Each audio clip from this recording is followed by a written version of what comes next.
جہنم کے اتھا گہرائیوں میں گرا، پتہ چل جائے گا کہ کون کہاں تھا۔ میرے پیارے بھائیوں، نبی محترم صلی اللہ علیہ وآلہ وسلم نے ارشاد فرمایا کل امتی یدخلون الجنہ الا من ابا۔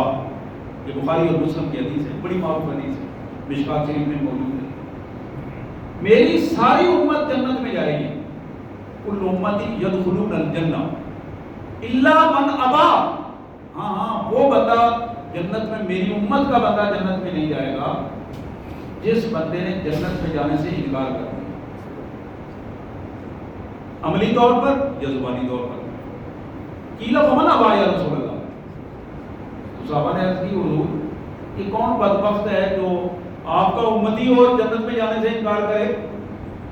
آپ نے فرمایا سنو، میرا امتی ہو اور پھر من اطاعنی فقط اطاع اللہ، جس نے میری بات مان لی اس نے اللہ کی بات مان لی، جس نے میری اطاعت کی اس نے اللہ کی اطاعت کی، فقط دخل الجنہ، وہ تو جنت میں چلا جائے گا۔ ومن عصانی، جس نے میری بات نہیں مانی، جس نے میری بات نہیں مانی، میرے دین کو ٹھکرایا، میرے لائے ہوئے نظام سے الگ ہو گیا، میری سنت سے اپنے آپ کو الگ کر لیا، میرے قرآن سے اپنے آپ کو الگ کر لیا۔ ومن عصانی، جس نے میری نافرمانی کی، فقد عصى اللہ، اس نے اللہ کی نافرمانی کی۔ یہ ہے وہ بندہ جس نے انکار کیا ہے جنت میں جانے سے۔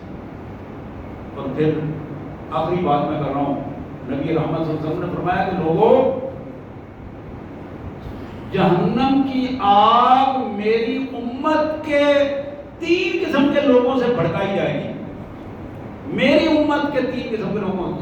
آغاز محمد رسول اللہ کی امت سے ہوگا، نعوذ باللہ، جہنم اللہ کی پناہ مانگتے ہیں کہ اللہ تعالیٰ ہمیں اس سے بچا لے اور ہم ان لوگوں میں نہ ہوں۔ حضور نے فرمایا کہ میری امت کے 3 قسم کے لوگوں سے جہنم کی آگ بھڑکائی جائے گی۔ یہ آپ جانتے ہیں جب لکڑیاں آپ لگاتے ہیں تو چھوٹی چھوٹی لکڑیاں پہلے رکھتے ہیں، یہ چھوٹی لکڑیاں اب یہ زبان سے نہیں دیتی کہ امت محمد صلی اللہ علیہ وسلم کا نام لے کر یہ کہیں، بڑی بڑی تلخ حقیقت ہے۔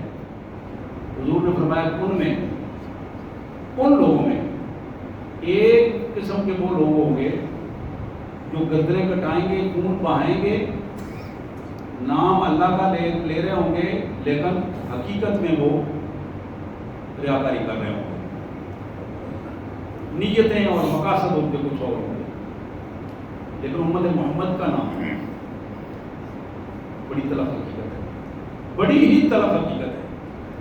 پھر فرمایا اس میں وہ لوگ بھی ہیں جو اللہ کے نام پر بظاہر خرچ کریں گے، لیکن ان کے مقاصد اور ان کی نیتیں کچھ اور ہوں گی، ایسے لوگ۔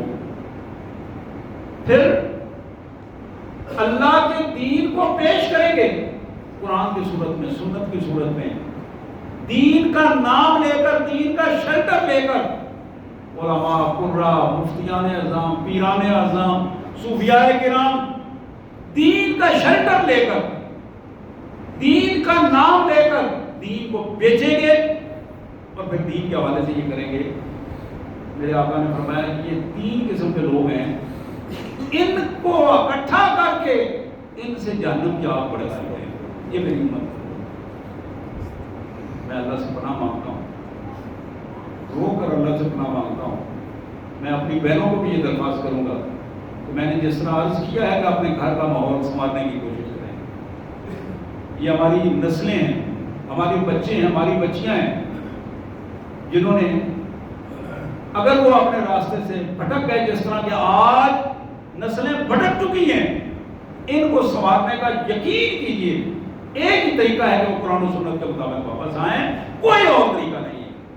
کوئی تعلیم ایسا نہیں جو ان کو سنوار سکے، کوئی نظام ایسا نہیں جو ان کو سنوار سکے، صرف قرآن اور سنت ایسا طریقہ ہے جو قوموں کو، بچوں کو، بوڑھوں کو، ہر عمر میں، ہر سطح پہ سنوار سکتا ہے۔ اور اس میں والدین کا کردار ہے۔